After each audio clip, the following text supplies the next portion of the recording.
겸손과 기도. 찬미 예수님. 그때 예수님께서는 성령으로 가득 차 요르단 강에서 돌아오셨다. 그리고 성령에 이끌려 광야로 가시어 40일 동안 악마에게 유혹을 받으셨다. 그동안 아무것도 잡수시지 않아 그 기간이 끝났을 때에 시장하셨다. 그런데 악마가 그분께 당신이 하느님의 아들이라면 이 돌더러 빵이 되라고 해보시오 하고 말하였다. 예수님께서 그에게 대답하셨다. 사람은 빵만으로 살지 않는다고 성경에 기록되어 있다.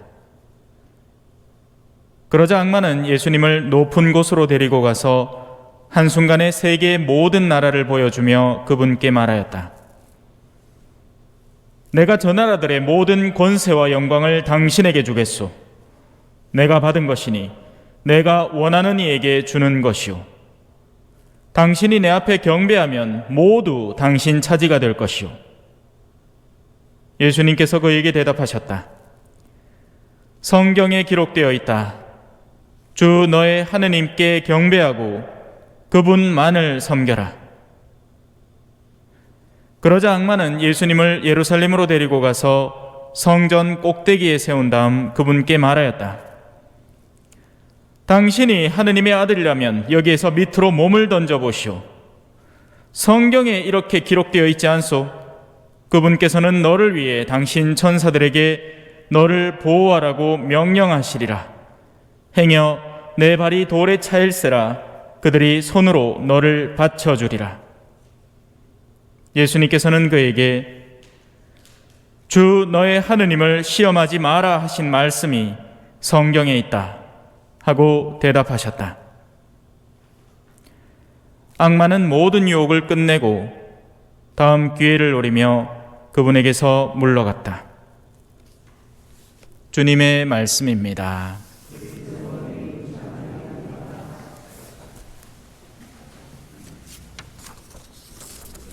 찬미 예수님. 오늘 강론 제목은 3단계 유혹이라는 것입니다. 먼저 강론을 시작하기 전에 한 가지 알려드리고 싶은 건 성령이라고 하면 왠지 좋은 분이잖아요. 그죠? 우리에게 엄청 좋은 걸 해주실 분 같습니다. 그런데 오늘 복음에 이렇게 묘사가 되어 있습니다. 성령에 이끌려 광야로 가신 거죠. 즉 사탄과의 만남의 자리가 성령의 인도로 그곳에 가도록 방향지어졌다는 것입니다. 우리는 인생에서 좋은 것만이 축복이라고 생각을 하죠. 아닙니다. 때로는 우리에게 다가오는 시련, 정말 원치 않았던 어떤 충돌, 모든 것들을 포함해서 하느님은 당신을 믿는 일을 이렇게 저렇게 이끌어 가시면서 단련시키는 겁니다. 무조건 좋은 일만 일어나리라고, 물론 이제 연배가 있으시니까 알죠. 예. 세상에 마냥 좋은 일은 없다는 거, 그죠? 예. 자, 이제 강론으로 들어가겠습니다. 누군가를 공격할 때는 갈수록 공격의 강도를 더해가는 것이 맞습니다. 쇠망치로 때렸는데 뭔가를 부서뜨리지 못한 다음에 그래 두고 보자 하고는 고무망치를 들고 오면 됩니까? 안 됩니까? 안 되죠. 쇠망치로 못 부쉈으면 그 다음에는 다이아몬드 망치를 들고 오든가 뭔 수를 내야죠. 그죠? 처음에는 약한 것에서부터 시작해서 갈수록 강도를 더해가야 올바른 공격이 되는 겁니다. 그게 맞죠. 그래서 사탄의 공격은 3단계로 살펴볼 수가 있습니다. 그것은 빵, 세상의 권세와 영광, 영적 교만의 순서입니다. 그래서 단계별로 짚어드릴 테니까 한번 우리는 어디쯤에 서 있는지 살펴보도록 해요. 예. 첫 번째, 빵입니다. 당신이 하느님의 아들이라면 이 돌더러 빵이 되라고 해보시오. 배고프지 않소? 40일간 굶었는데 오죽 고프겠소? 빵 한 만들어 보지. 인간이 가장 처음으로 유혹받는 대상이며 가장 보편적인 유혹의 대상입니다. 뭐 우리가 뭐 빵 때문에 유혹받겠습니까? 그죠? 빵빵 할게네요. 빵집 하시는 분이 자꾸 떠오르네. 자, 빵이 상징적으로 의미하는 것은 세상에 우리가 지닐 수 있는 모든 인간적인 욕구를 대변하는 것들입니다. 돈, 뭐 재화, 뭐 다른 여러 가지 요소로 표현해도 상관이 없어요. 젊은이들이 성당은 가지 않아도 제가 원하는 취업 전선에는 최선을 다하는 것도 사실상 비슷한 노선입니다. 이렇게 말하는 거죠. 먹고 살아야죠. 틀린 말은 아니에요. 먹고 살아야 됩니다. 그래서 교회는 사회복지 사업을 하고요. 배가 고파 죽겠는데 뭔 놈 신앙이에요. 그죠? 당장은 빵부터 먼저 먹이고 그 다음에 신앙을 전해도 늦지 않으니까. 먹고 살아야 한다는 것은 사실상 필요가 맞지만 사실 그 최소한의 필요가 이미 넘어서 있는 우리들입니다. 제가 우리 본당의 사회복지 대상자들 가정을 10가정쯤 되는 집을 다 방문을 해봤지만 솔직히 그날 빵이 없어서 고생스러운 사람은 한 명도 못 만났습니다.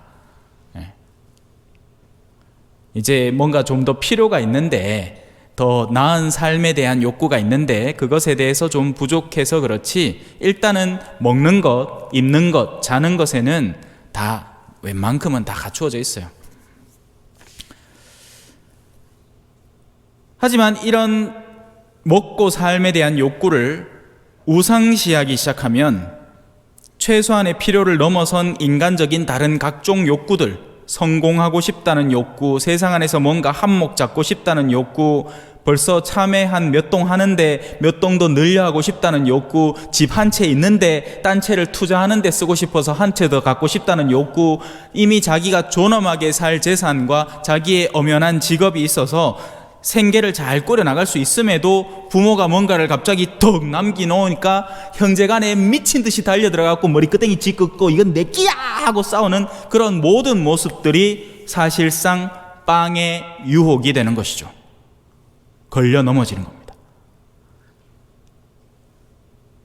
특히나 이 촌에는 땅덩어리 민감하죠. 그죠? 예. 쪼매만 뭐 하나 넘어서도 난리 납니다. 이거 내 땅인데. 예?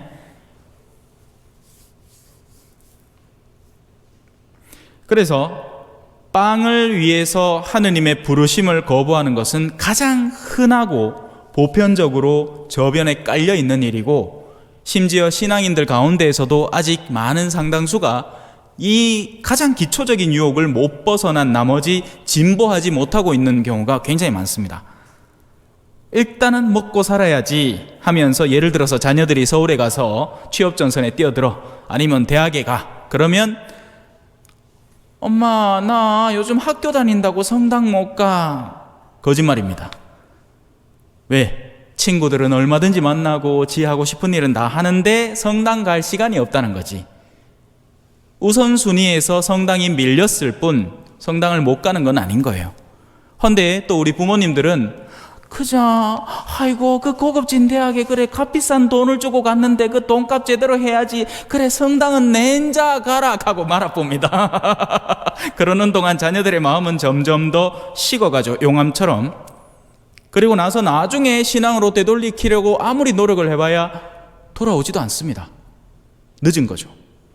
완고한 마음이 되어버린 겁니다. 자, 그러면 이제 이 빵에 대한 유혹을 어떻게 이겨내는지 예수님의 신뢰를 들어서 한번 살펴봅시다. 너무 간단합니다. 예수님은 말씀으로 이겨냅니다. 즉 사람은 빵만으로 살지 않는다는 아주 단순한 진리를 올바로 이해하고 실천함으로써 그것을 극복하십니다. 아닌 게 아니라 사실 사람은 빵만으로 살지 않아요. 최소한의 먹을 것과 입을 것이 있으면 그것으로 만족합시다 라는 것이 바오로 사도의 가르침이었고요. 우리도 마찬가지입니다. 어느 정도 좀 살만하고 나면 그 다음은 빵이 문제가 아닙니다. 먹을 게 문제가 아니라고요. 그 다음 욕구가 다가오는 거죠. 사실 사람들은 사랑받고 싶어 해요. 하지만 이 주제는 뒤쪽에 가서 좀 다룹시다. 사람은 빵이 아니라 바로 그 사랑이라는 것을 올바로 얻기 위해서 살아가는 겁니다. 기본적인 육체의 욕구를 넘어선 다른 모든 욕구들은 그것을 통해서 근본적으로 기쁨을 추구하기 위함입니다. 기쁘지 않은데 왜 담배를 필까요? 기쁘지 않은데 왜 술에 중독돼 갈까요? 기쁘지 않은데 왜 외간 여자를 쳐다볼까요? 아니란 말입니다. 그 행동을 통해서 얻어지는 기쁨의 요소가 있으니까 그쪽으로 달려가는 거죠. 자신을 파괴하는데도 지금 당장 기쁘니까, 그죠? 그래서 우리는 하느님의 말씀을 배워야 되고 무엇에 진정한 최종 목적지가 있는지를 올바로 방향지어야 그런 삿된 기쁨들을 젖혀내고 지금은 조금 힘들어도 고생스러워도 최종적인 목적, 우리 신앙 안에서의 최종 목적은 영원한 생명이라고 표현은 되는 거죠. 그걸 위해서 달려갈 수 있는 겁니다. 이는 마치 고3 수험생이 힘들어도 그 시간을 열심히 공부를 하면서 견뎌내는 것은 대학이라는 성공점에 목표를 박아놨기 때문이죠. 하지만 그렇지 않은 친구들은 어쩌죠? 뭐 학생 때부터 벌써 친구들끼리 모여갖고 먹으면 안 되는 알코올도 손대고 난리를 지깁니다. 화장실에 모이가 담배 푸고 야간 자율학습 때 도망쳐 나오고, 지금은 있나 모르겠다만 지금 학창 시절을 제가 알 도리가 없으니까. 자, 이제 넘어가도 되겠죠? 말씀으로 이겨냅니다. 말씀에 대한 올바른 가르침이 내 안에 자리 잡히면 1차적인 욕구는 사실 이겨낼 수 있는 겁니다. 자, 이제 두 번째 유혹. 악마는 어떤 걸 쓸까요? 세상의 권세와 영광이라는 제목입니다. 내가 저 나라들의 모든 권세와 힘과 영광을, 명예를 당신에게 주겠소. 내 앞에 한 번만 절만 하시오. 내가 받은 거니 내가 마음대로 줄 수 있어. 사실 세상의 모든 그런 욕구들, 지금의 이런 대선판이나 이런 것 안에서 진정한 그 권세를 탐하는 이들은 사실상 그 노선이 바람직하다고 보기는 힘든 거죠. 물론 그렇다고 해서 모두가 나쁜 사람은 아니에요. 그 가운데서 정말 세상을 바르게 바꾸려고 노력하는 사람도 있을 수 있지만, 안타깝게도 그건 역시도 우리 신앙인에게 있어서는 낮은 단계의 욕구이고, 그리고 그런 욕구에 집착하다 보면 아주 고급지게 나는 먹는 거는 아무렇게나 먹어도 상관없어. 하지만 내가 지금 추구하는 이 권력과 명예만큼은 놓칠 수 없어. 왜 자존심이라고 흔히 표현하는 거 있잖아요, 그죠? 사람이 막 자존심 상했다 하면 미친 듯이 화를 내는 사람이 있습니다. 그런 사람은 뭐 이 밭에서 일하면서 뭘 좀 덜 챙겨 먹어도 상관없어. 배를 좀 골아도 상관없고, 그냥 있으면 먹고 없으면 말고 하는데, 자존심 하나만큼은 누구도 건드려서는 안 되는 사람으로 변모되어 있는 경우가 많습니다. 권력의 자리를 탐하면서 거기에 익숙해져 있는 거죠. 두 번째로 우리에게 다가오는 이 욕구는 바로 세상 안에서 추구할 수 있는 두 번째 욕구들, 바로 권력과 명예라는, 뚜렷하게 말하면 권력이라는 것과 명예라는 대표격인 두 가지입니다. 어느 정도 먹고 살만해지고 나면 사람은 이것을 항상 찾기 시작을 합니다. 권력. 내가 몇 마디 말만 하면 그 밑에 사람들이 빠릿 움직여주는 것. 지금 우리나라에서는 이제 인건비가 엄청 비싸죠. 하지만 옛날에 한창 여행 다닐 때 저런 동남아시아 쪽에 가고 돈을 몇 푼 지불하면 사람들이 나를 가마에 메고 가줍니다. 여기서 이민을 가면 여기서는 월급쟁이 살만한 돈으로, 거기서는 하인을 하나 들여가지고 널찍한 집에 살 수 있습니다. 권력이라는 것은 굉장히 매력적인 것이죠. 명예도 마찬가지입니다. 그죠? 사람들이 나를 우러러봐 주는 것. 그래서 자매님들이 몇 명 모여갖고 이야기를 할 때는 이 명예의 싸움을 하고 있는 거예요, 사실. 내가 하는 이야기가 제일 재밌는 이야기고, 내가 하는 이야기가 제일 들을 만한 이야기라는 것을 서로 막 우열을 가려가면서 이야기를 하고 있는 거죠.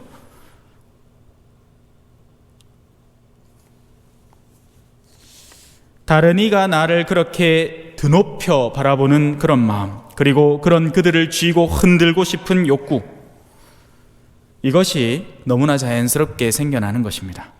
이런 일들은 심지어 성당 안에서도 일어나곤 합니다. 성당은 흔히 권력 다툼을 하는 곳으로 변질되어 버리고, 특히나 이런 일은 어디서 자주 일어나냐면요, 교포사회에서 종종 일어납니다. 거기에는 외국인 본당에 가서는 자기가 명함도 못 내밀기 때문에 또 말이 잘 안 통하니까, 그래서 한인 커뮤니티를 형성을 하는데 거기서 오랜 기반을 닦은 사람들 사이에 권력 다툼이 일어나곤 해요. 심지어는 신부님도 그 사이에 뜯기 갖고 고래 싸움에 새우등 터지는 꼴로 있습니다. 예. 누구하고 식사하러 가면 반대쪽에서 난리 나는 거예요. 저 사람 저 팀하고 식사했다고. 그 얼마나 무시무시한 사회입니까? 그죠? 서로가 서로를 아웅다웅 서로 놀아보면서 언제 잡아먹을지 모르는 그런 관계. 그러면 어떻게 될까요? 결론적으로 하느님의 말씀의 본질이 흐려지기 시작합니다. 우리가 왜 신앙생활을 하는지 근본부터 흔들리기 시작하는 거죠. 하지만 그들은 그들 나름대로의 분명한 목적과 이유가 있는 겁니다. 이래야 성당이 잘 돌아간다. 아니에요. 그들은 그런 목적 하에서 가장 근본인 말씀을 완전히 파괴하고 있는 겁니다. 사람들은 저마다 자신의 명예를 드높이려고 할 뿐 하느님의 본질적인 뜻이 어디 있는지를 찾지 않는 경우가 많습니다. 그러면 자, 이제 이 두 번째 유혹은 어떻게 이겨내셨는가? 역시나 말씀입니다. 그죠? 즉, 주 너의 하느님께 경배하고 그분만을 섬겨라 라는 말씀을 올바로 인지하고 있던 하느님은, 아니 예수님은 사탄에게 나 자신이 그것을 알고 있고 너도 그것을 들어라 하는 그 표현으로 충분했던 겁니다. 하느님만이 진정한 세상의 권력자이고 참된 명예를 누릴 만한 분이시라는 사실을 단순히 상기하는 것, 그것으로 충분했던 거죠. 나도 아니고 너도 아니다. 우리 가운데 누구도 아니다. 어떻게 세상에 무슨 아폴로파가 있고 바오로파가 있고 예수파가 따로 있느냐. 우리는 오직 한 분, 주 하느님을 섬기기 위해서 여기에 모여 있는 것이다. 그러면 한 군데로 마음이 모아지겠죠. 신호드라는 건 지금 교황님이 우리더러 하라고 부탁하고 계시는 신호드는 하느님 한 분이신 그분을 향해서 우리 교회 온 공동체가 모여서 어떤 것을 중점적으로 마음 써야 거기로 모여들까를 찾아보라는 이야기예요. 다른 게 아니에요. 자, 우리는 세상에서 아무리 무언가를 지녀보아야 죽음과 동시에 내려놓게 됩니다. 맞죠? 예. 세상의 권력자들도 회장 자리에서도 죽고 나면 그 즉시 계승자가 있든지 뭐 아니면 누군가가 그 자리를 노리든지, 그런 게 보통 요새 드라마 주제 아닙니까? 그죠? 예? 맨날 극하고 있잖아, 드라마에서. 어떤 회장님이, 그죠? 어제까지만 해도 하고 있다가 그 다음날 죽어버렸어. 그러면 그때부터 권력 다툼이 막 시작된다 아닙니까? 병원에 누워있을 때부터 시작되잖아.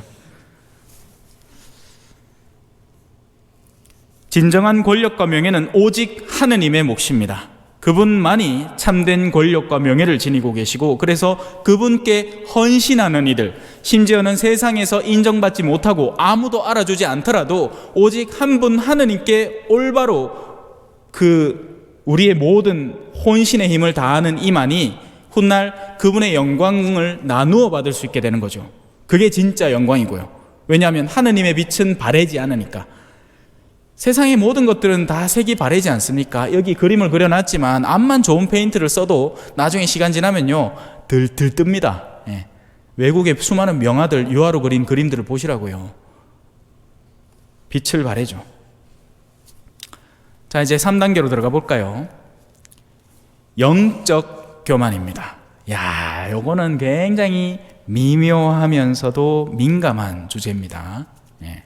영적인 교만. 나는 돈에도 크게 관심 없고, 심지어는 뭐 누구한테도 막 선뜻 뭘 내기도 하고, 예, 돈에 큰 관심 없어.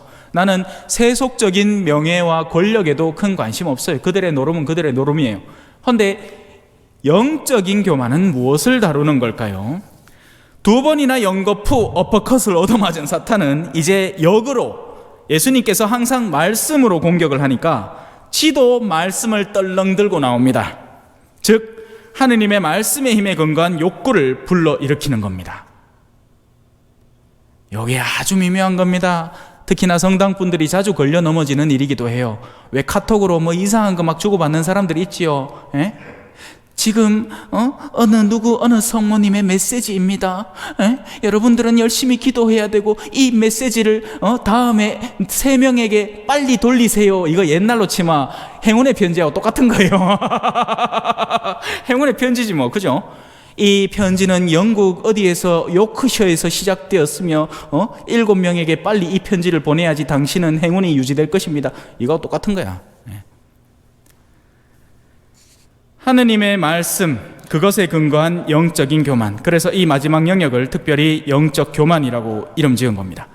마치 스스로가 거룩한 존재라도 되는 듯이 하느님의 요소를 제 마음대로 쓰면서 그것을 통해서 타인을 교묘하게 조종하려고 드는 사람입니다.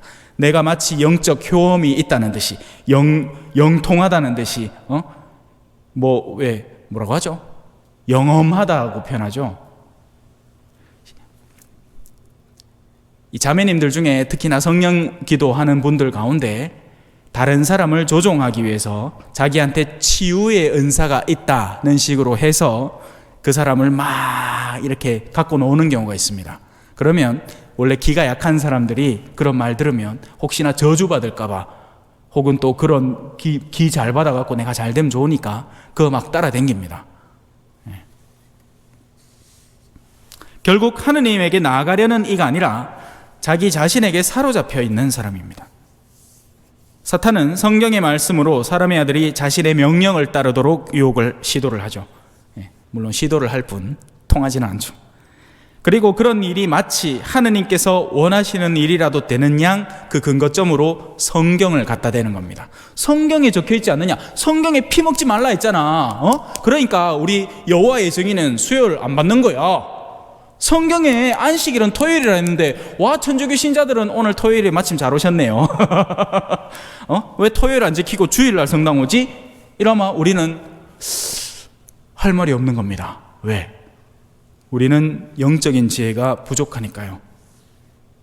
예수님은 입으로 들어가는 것이 너희를 더럽히지 않는다 했으니 피를 먹건 선짓국을 먹건 돼지 순대를 먹건 상관이 없습니다. 그리고 우리가 지키는 안식일은 안식일이 아니라 주님의 부활의 날이기 때문에 일요일이 맞아요. 자, 그러면 이 유혹은 예수님이 어떻게 이겨낼까요? 결국 해답은 말씀입니다. 이 최후의 싸움 안에서 우리는 말씀에 대한 올바른 식별이 필요하다는 것을 알 수 있게 되는 거죠. 앞서는 말씀에 대한 단순한 이해 안에서도 충분히 이겨낼 수 있는 욕구였지만 이 세 번째 교묘한 유혹 속에는 말씀이라는 것을 내가 어떻게 올바로 수용하고 바른 식별력을 가지고 살아가느냐가 중요하게 되는 겁니다. 안 그러면 내가 나 스스로 영적 교만에 사로잡히거나 아니면 다른 이의 어떤 영적 교만 밑에 수긍하고 들어가는 거죠. 여기도 며칠 동안 해가 그러면 은총을 열심히 받는단다. 그래 지금부터 열심으로 하자. 언뜻 들으면 좋은 것 같은데 자칫 잘못하다가는 거기에 사로잡혀 버립니다. 그러면 이런 신경질적인 사람이 되어버리는 거죠. 어머야, 지금 11시 55분인데 내 오늘 치기도 아직 덜 했는데 빨리 해야 되겠다. 냥냥냥냥냥 하다가 12시 딱 1초 지났어. 기도 아직 1단 남았는데. 그러면 그때부터 마음이 막 불안해 미치는 겁니다. 어디 하느님이 여러분들 기도하는 거 한 개 한 개 헤아리면서 야, 그거 기도 요 시간대 안에 딱 끝내나 안 끝내나 그거 보고 있을까요? 우리나라는 지금 저녁 8시 반이지만 저 뉴욕은 오전 7시입니다. 그럼 뉴욕 시간으로 받쳐 딱 하면 되지 않나? 농담이에요. 자. 그래서 이 올바른 식별, 대놓고 성당과 연계된 것이라고 모두 거룩해지는 것이 아니에요. 그저 사제복을 입고 있다고 혹은 또 수도복을 입고 있다고 해서 자동으로 거룩해지는 게 아닙니다. 온전히 자기 스스로에게 몰입해 있는 이는 외면적으로 아무리 종교적 색채를 가지고 있다고 해도 다른 일을 하느님께 이끌어가지 못하고 결국 자기 자신을 섬기도록 만들어버립니다. 이 점을 주목해야 됩니다. 여러분은 최종적인 지점으로 예수 그리스도를 따라가야 돼요. 저분의 십자가를 통한 영광으로 나아가야 됩니다. 그 지점을 가르치지 않는 이들은 거짓 예언자일 가능성이 굉장히 높습니다. 결국 예수님은 모든 유혹을 이겨내고야 맙니다. 그러나 악마의 공격이 끝났다고 생각하면 커다란 오산입니다. 악마는 그 뒤에도 거듭 예수님에게 다가왔습니다. 악마는 자신의 수하에 있는 수많은 이들을 예수님 앞에 데리고 와서 수시로 그분이 계략이라는 것에 걸려들도록, 그래서 최종적으로 죽음이라는 것을 맞이하도록 종용합니다. 하지만 예수님은 당신의 사명이 살아있는 동안 현명하게 대처할 수 있도록 응대를 하지만 결국 자발적으로 그들의 증오의 계략을 끌어안으십니다. 예수님은 당한 게 아니에요. 예수님은 당해 주신 겁니다. 이 차이를 이해를 해야 됩니다. 여러분들이 올바른 신앙인이 되고 나면요, 그 전까지만 해도 고통이라는 것을 무조건 피해서 도망가려는 시도를 하다가 자발적으로 그 고통에 자진해서 나아가는 사람으로 변하게 됩니다. 그렇게 해서 세상의 죄악의 희생양이 되어 결국 그들의 증오가 향하도록 되어 있는 당신의 자녀들을, 그러니까 죄악은 우리가 다들 죄의 결과물에 희생되고 있지 않습니까? 우리 자신의 죄와 타인의 죄들에, 그죠? 내가 저지른 죄는 나에게 돌아오게 마련이에요. 원래는 정의라는 게 그래요. 하느님은 반드시 그에게 돌리실 겁니다. 헌데 중간에 예수님이 막아선 거예요. 하느님, 제가 십자가를 질 테니 저를 믿겠다고 하는 이들의 죄는 나한테 주십시오. 그 결과는 제가 감당할게요. 그러니 이들은 살리고 저를 죽음으로 몰아가셔도 됩니다. 이게 십자가의 의미예요. 자, 우리는 일상 속에서 거의 대부분 빵의 유혹에 시달리고 그것을 벗어나지 못하는 경우가 많습니다. 그러나 누군가는 이미 이 빵에서 홀가분하지만 이미 부유해서 그렇거나, 그러니까 돈이 많은데 무슨 빵 걱정하겠어요? 아니면 아예 자발적으로 포기하거나, 그렇다면 두 번째로 세상의 권력과 명예를 누리고 싶은 욕구에 흔히 사로잡혀 버립니다. 그리고 그런 욕구에서도 이제는 좀 자유로워지겠다 싶을 때는 영적 교만의 유혹이 우리를 엄습해 오는 거죠. 그래서 우리 능력만으로는 절대로 그 그물에서 벗어날 수가 없습니다. 우리는 하느님에게 기댈 줄 알아야 돼요. 우리가 걷는 성호경, 성부와 성자와 성령이라는 하느님의 삼위일체로 나를 무장시키는 거죠. 그리고 그분의 말씀의 능력으로 그 싸움을 이겨내야 합니다. 그러려면 말씀을 배워야겠죠. 참 수많은 사람들이 나는 신앙인이다 하는데 교과서도 제대로 읽어보지 않은 신앙인이 수두룩합니다. 내가 뭘 믿는지를 몰라요. 그냥 버릇처럼 성당에 나올 뿐. 그래서 그냥 그 하느님의 말씀을 잘 들어야 되고, 한 걸음 더 나아가서 세 번째 영적 교만을 피하기 위해서는 올바른 식별과 더불어 들어야 됩니다. 그러지 않으면 엉뚱한 말씀에 사로잡히게 돼요. 나주율리아 들어보셨습니까? 여전히 대구에 어린이회관 앞이나 어떤 특정 지역에 가면 버스를 맞춰서 거기 가고 있답니다.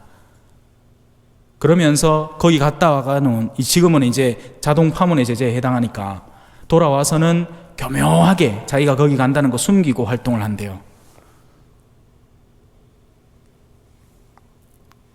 악마는 말씀을 통해서도 사람을 유혹하고 엉뚱한 길을 걷게 할 수 있습니다. 그래서 항상 깨어 기도하는 마음으로 살아가시기를 부탁을 드리겠습니다. 아멘. 찬미 예수님, 겸손과 기도